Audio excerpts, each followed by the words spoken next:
I am starting a mini series, a mini two-part series, only in Central. So the West and North are missing out or not missing out. Like, it depends how it goes. You can tell me at the end. But I will be preaching 2 weeks in a row here. I very, very rarely do that. And so you are in for a treat.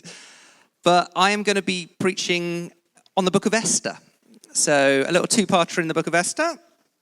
And it's part of our series called By Faith. And By Faith series is really this idea that we take biblical characters, biblical books throughout the Bible, and we take people who have inspiring faith and we go, what is it about that person's life? And so I'm going to be trying to cover the whole of Esther in 2 weeks, which is about 10 chapters. So hold on. Now, I never know whether to call Esther a heroine or a hero. So I'm going to go with a heroine-hero. And the story of Esther really has all the making. Some of you, I just want to say this at the beginning, some of you are going to be really familiar with this story and will have spent much time. For some of you, you haven't even heard of Esther and you didn't know there was a book called Esther. So we have a whole load of different amounts of knowledge about Esther in the room. So part of what I have to do in beginning this is get us into the same place to understand what's going on in the story. But Esther, the book of Esther, has all the hallmarks of a blockbuster film. You've got heroes, villains, drama, suspense, romance, intrigue, and a happy ending. So sorry if that spoils it for you. But now, when you think about a blockbuster, blockbusters were actually made for me, that I was the person that they were talking about. When they look for the person that loves a blockbuster, it's me. Like, I am that person. I absolutely love them because I do need a happy ending at the end of every story. My wife and me do not have the same film taste, but Esther would make a great blockbuster.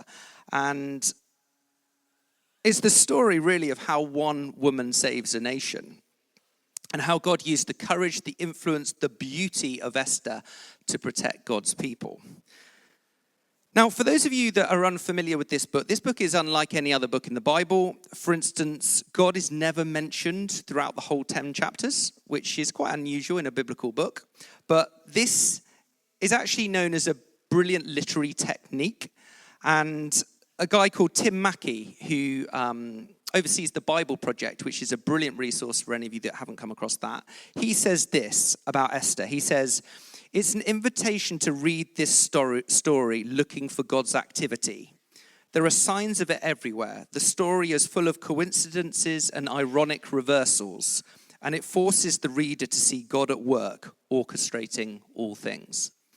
And so I've got a title for the talk, and it's God is always working.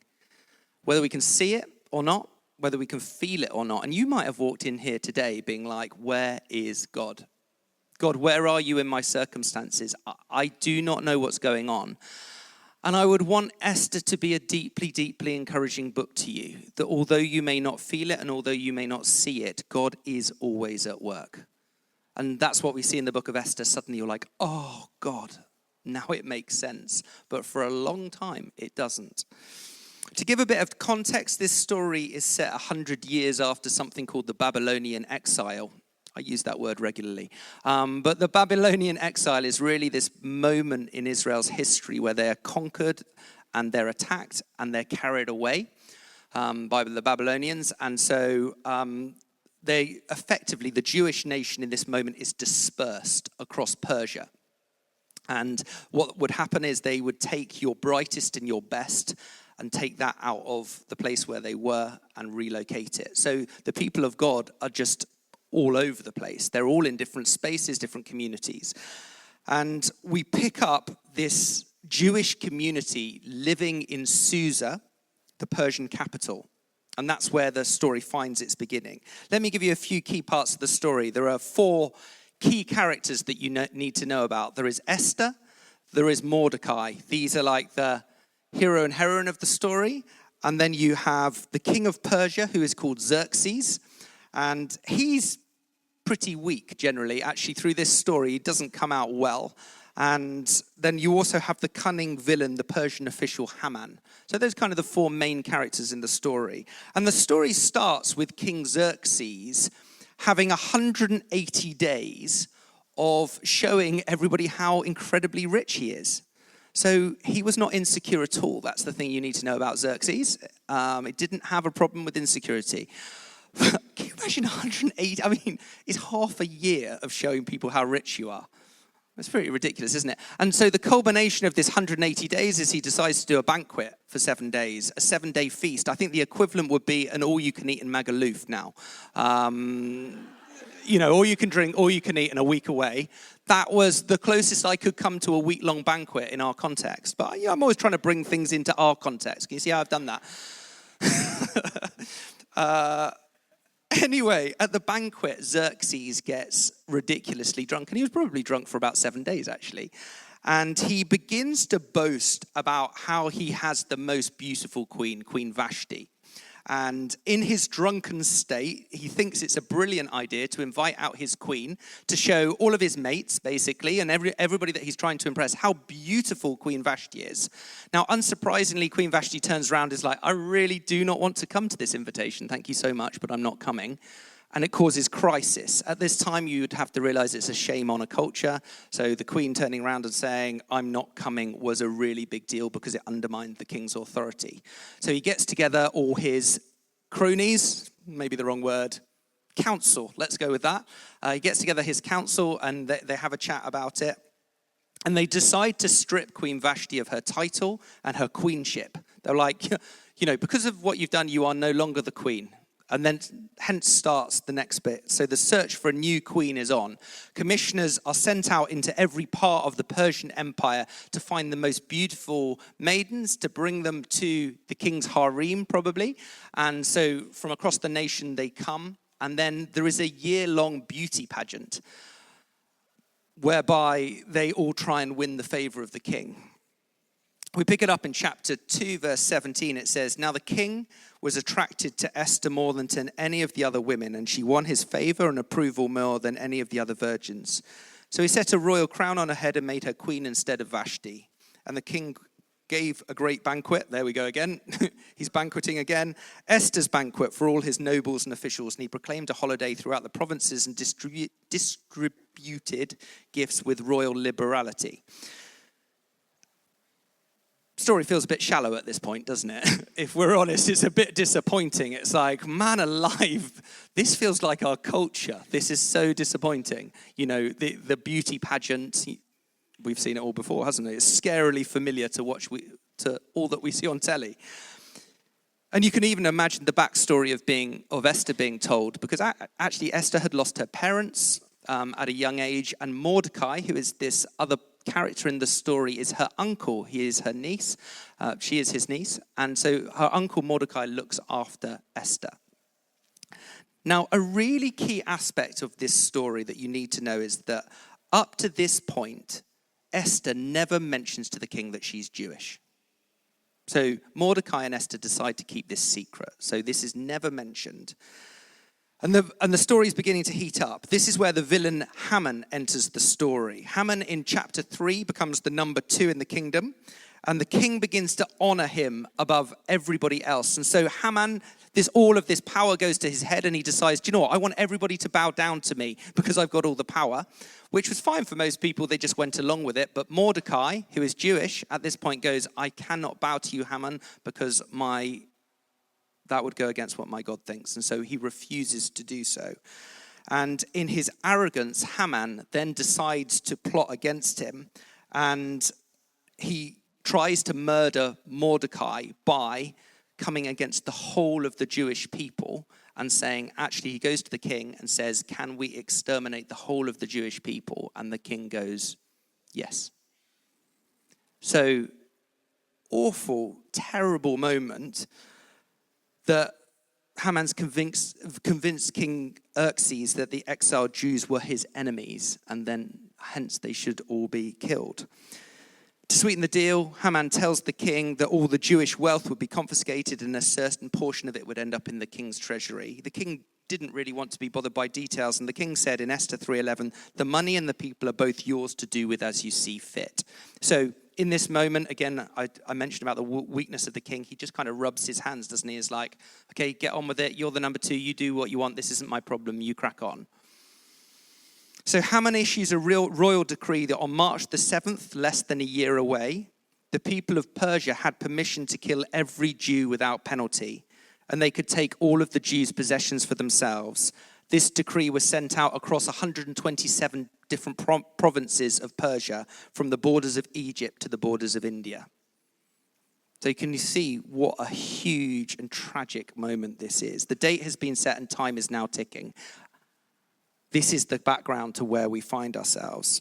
When Mordecai learns of all that's gone on, he puts on sackcloth and ashes, which is a way in ancient culture of showing how incredibly upset you are about something. He's like, this is awful. And he goes all the way up to the king's gate, but he's not allowed to enter into the king's gate. And he makes this public demonstration of how deeply, deeply awful this is. Now, what's kind of ironic is that Esther doesn't realize that this decree has actually been sent. And so she sees Mordecai out in the street and she's like, what is going on with Mordecai? So she sends one of her servants to go and speak to Mordecai.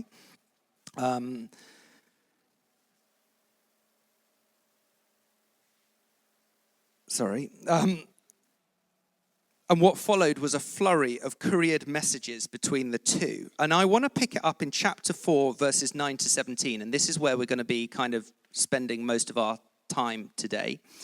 And I'm just going to read this to you. It should come up on the screen behind me. So Hathach, one of Esther's attendants, goes to find out what is troubling Mordecai. And it says this: he also gave him a copy of the text of the edict for their annihilation, which had been published in Susa, to show to Esther and explain it to her. And he told him to instruct her to go into the king's presence to beg for mercy and plead with him for her people. Hathach went back and reported to Esther what Mordecai had said. Then she instructed him to say to Mordecai, all the king's officials and the people of the royal provinces know that for any man or woman who approaches the king in the inner court without being summoned, the king has but one law, that they be put to death unless the king extends the gold scepter to them and spares their lives. But 30 days have passed since I was called to go to the king. When Esther's words were reported to Mordecai, he sent back this answer: do not think that because you're in the king's house, you alone of all the Jews will escape. For if you remain silent at this time, relief and deliverance for the Jews will arise from another place, but you and your father's family will perish. And who knows but that you've come to your royal position for such a time as this? Then Esther sent this reply to Mordecai: go gather together all the Jews who are in Susa and fast for me. Do not eat or drink for 3 days, night or day. I and my attendants will fast as you do. When this is done, I will go to the king, even though it's against the law. And if I perish, I perish. So Mordecai went away and carried out all of Esther's instructions. It's a really powerful passage, actually. I've had the joy of being able to sit in it this week. Mordecai comes to Esther and says, because of where you are and because of who you are, your place and your position in the royal household, you have to use any influence that you have to stop this. You have to do something. Esther, you cannot just stand by and watch this happen. You have got to use whatever you have. So you can imagine this message from Mordecai coming back to Esther, and Esther ticking off on her fingers the reasons to stay silent. It's against the law. It's been 30 days since the king so much as gave me a look. So let's be honest, that means he's not been interested in me recently. The king's probably in a foul mood. He will probably kill me. And remember Vashti and what happened to her, the previous queen. I mean, she's got this context.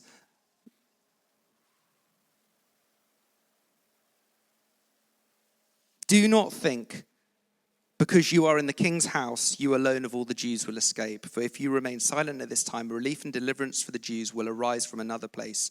But you and your father's family will perish. And who knows but that you've come to your royal position for such a time as this.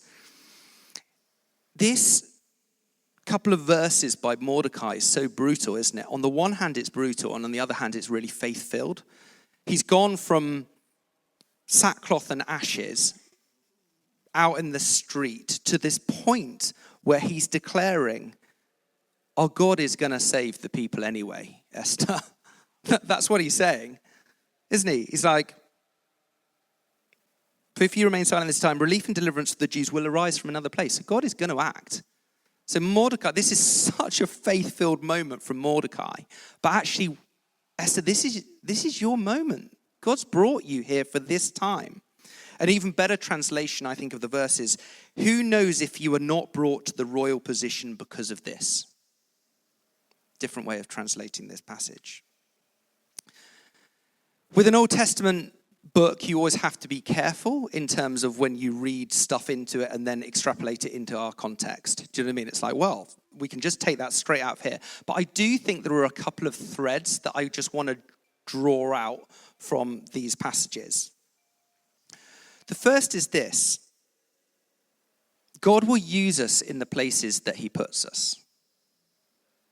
God will use us in the places that he puts us. Our theology in the Vineyard is that God's kingdom is always working. God is always moving. I said right at the beginning, didn't I? We can't always see it. We can't always feel it. But that does not mean that God is not always working. I remember actually having a chat with Steve Nicholson, who was here for the Kingdom Pursuit, and we were having a really vulnerable conversation, and he said at one point, I think I asked him the question, how do you deal with really tough times? And he's like, do you know what, James? There was a 3-year period where I didn't feel like I heard the Lord at all. I was like, oh, wow. And you might sit there being, Steve Nicholson, super prophetic, super man of God, hears God in every moment and every time. And he was just like, there have been times of deep silence, or what I've experienced as deep difficulty and deep silence. And I was like, oh. The title of my talk is God is Always Working. And we're not just waiting for a future destination in heaven, but God is restoring. Our vision as a church is restoring the nation, renewing the nation, restoring the city, renewing the nation. And he wants to use us. And I just want to say today that our jobs are hugely important. I just want to say that. I'm very aware, obviously, I work for the church, and you might sit there thinking, oh, what does he know about my life? But what I want to say today is our jobs are hugely important, and the places and the families that God has put us is wider than that. And I just want to speak into work for a second. Dick Lucas is a British minister, and he preached a sermon some years ago on the story of Joseph. And I think what he says here fits just as well with the story of Esther, and it makes the same point. Listen carefully. He says, if you were to go to a book table and see a biography with a title, The Man God Uses or The Woman God Uses, you would immediately think it was a story of a missionary, a minister, a specialist in some sort of spiritual work, a pastor, an evangelist, or someone who leads Bible studies at least. Would you not? That's where you go. In fact, what you have here in the story of Joseph, he's talking about, and in the story of Daniel and the story of Esther, is a highly successful secular leader. He's not a preacher. He's not a missionary. He's not leading a Bible study. Dick says in the long term, he thinks being a preacher, missionary, or leading a Bible study group is in many ways easier. This is a preacher talking. There's a certain spiritual glamour in doing it. What we do each day is easier to discern in that sense. It's more black and white, and it's not so grey. And so it is often hard to get Christians to see that God is willing not just to greatly use men and women in ministry, but in law, in medicine, in business, in the arts. And I want to go on from that in caring, in serving, and in unseen places. It's not even just these highly respected careers. My point is that God will use us where he places us. In our ordinary day, ordinary lives. That's where God uses us. I think about my wife, Jen. My wife, Jen, is, for those of you who don't know, she's a GP. And she, since the age of 14, has felt called to be a GP, in medicine. And it's really funny. We've been on this journey, and there's always been this draw, and people are like, Jen, when are you going to spend more time in the church? And she's like, never. And I don't mean that in any sense of the word. I just mean that in the sense that she is called to be a medic. And that's on her. And that is a God-honoring call that she's called to be there. It's no lesser call. It's her call. And therefore, where God calls us is where God calls us, and he will use us where he calls us. And therefore, I would never want it to be said in our context that there are higher callings than other callings. I feel deeply called to the church. It's no higher or lesser. It's just what the Lord has for me. But I realize that's not most people in our church.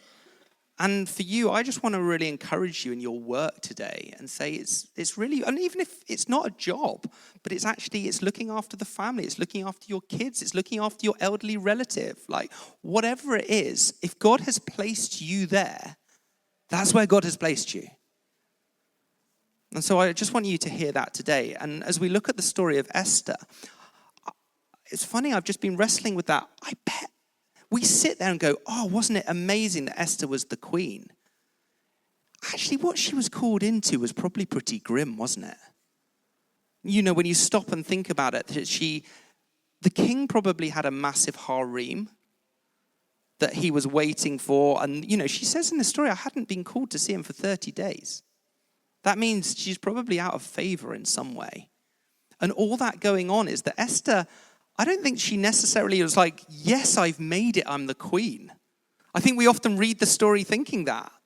Actually, like, oh, poor old Esther. That's a really hard role. But actually, the Lord had placed her there for that time and that moment. God will use us in the places he puts us. Now, Esther has so little power in the story. The king had all of the power. And she did have influence because she was married to the king, but really her power was so limited that she couldn't even come in front of the king without being asked, without fearing for her life. That's how little power she had. It could cost her everything. So Mordecai delivers this challenge to Esther. Do not sit on the sidelines and watch this happen, Esther. And Mordecai opens a window and sheds a divine light into Esther's world. You are here for a reason, he said. Your life is part of a plan. You are placed here on purpose for a purpose. And I love, love, love her response. And my challenge to you is to sit in Esther's response this week as you go away from here. Verses 15 to 17, there is absolute gold in here. Because in this, we see her strength, her wisdom, her relationship with the Lord, her surrender. She says this, then Esther sent her reply to Mordecai after this brutal confrontation from Mordecai. Go gather together all the Jews who are in Susa and fast for me. Do not eat or drink for 3 days, night or day. I and my attendants will fast as you do. When this is done, I will go to the king, even though it's against the law. And if I perish, I perish. So Mordecai went away and carried out Esther's instructions. If the story was being told in a Hollywood way, Esther would arrive in front of the king and it would be her sheer beauty. It would be this shallow moment, wouldn't it? It's like the king's wowed by Esther's beauty. I'm not saying her beauty didn't allow her to get into that position, but it's actually her depth and her wisdom and her godliness that makes the difference. That she sends out an SOS. Everybody has got to pray. We've got to beat this thing with prayer and fasting, 3-day fast. And then I'm willing to do what the Lord's asked me today, but not until I prepared the ground. Because I'm not going in there. I know that I could die in this moment. Therefore, I'm going to call together everybody that I know to break through in spiritual warfare. We've been talking about that as a church, haven't we? To step in. It's like to get, Simon Gilbert, I just remember him being like, to get on the front foot, to get on the front foot. It's like, actually, we're in a kingdom confrontation, and the tools that Esther have been given and the weapons of warfare are in the spirit. She fights in the spirit. I love it. Max Lucado says this, he says, rather than rush into the throne room of Xerxes, she humbled herself and stepped into the throne room of God. I'm going to say that again. Rather than rush into the throne room of Xerxes, she humbled herself and stepped into the throne room of God.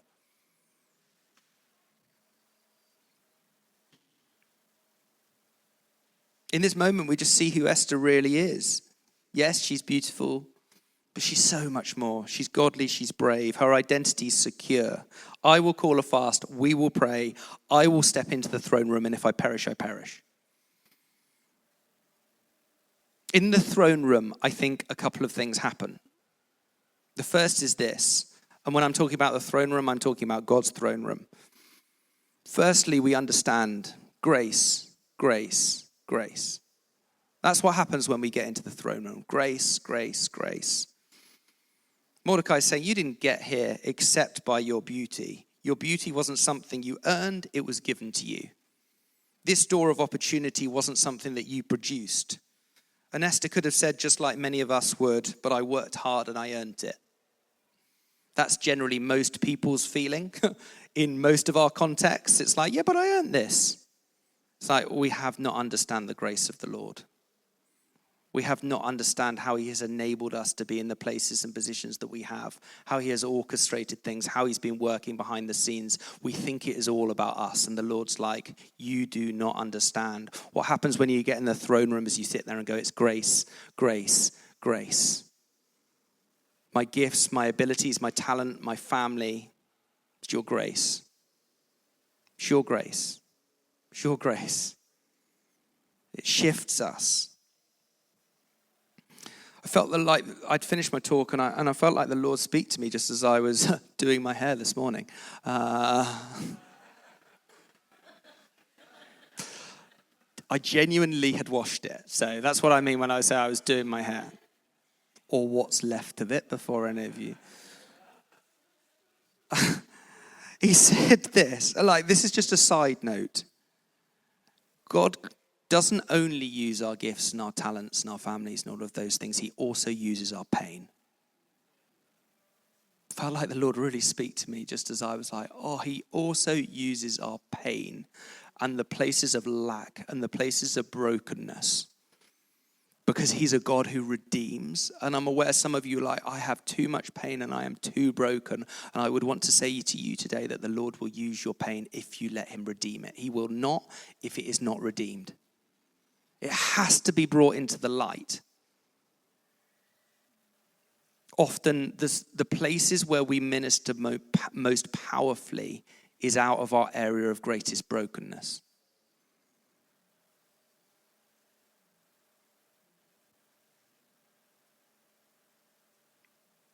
We can disqualify ourselves. And I'm just saying God will use everything that we bring to him. Our gifts, our talents, but he will also bring our pain. But it has to be redeemed pain.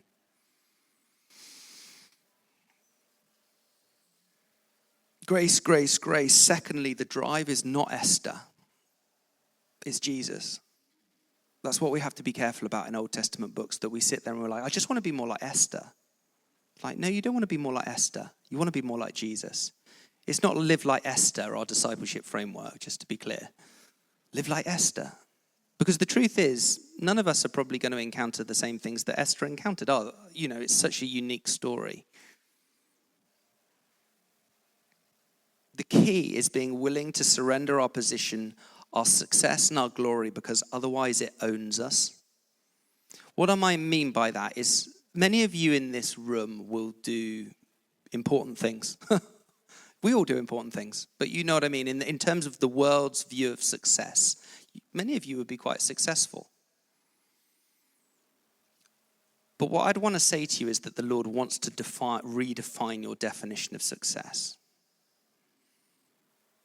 Because what the world defines as success is always more, more, more. It's more influence, it's more power. It's more. But that's not the kingdom definition of success. And actually what people get wrong sometimes is when they sit there and they're like, I just want to be more influential. And I'm just like, I just think that's the wrong drive. If it's what Jesus has put in front of you, absolutely yes. But it's not about you and it's about his glory. And we have to be really careful about what we think is success. And I think that we have to redefine it in kingdom terms. Success is faithfulness. There is no other definition of success in the kingdom. It's to be faithful to the voice of Jesus, to the ways of Jesus, to the word of Jesus. That's success. I have to take that definition of success when I come into ministry. What's kingdom success? It's not the same as the world's success. It's not more. It's not bigger. It's not better. It's not brighter. It's faithfulness. If this community becomes more faithful, then that's successful. That's really hard to measure, isn't it? But let's be really careful about what we think success is, because generally we have been in a goldfish bowl for far too long. And therefore, if we were not careful, we will move towards a definition of success that is not kingdom success. Our drive is not Esther. Let's just be careful about that. It is Jesus.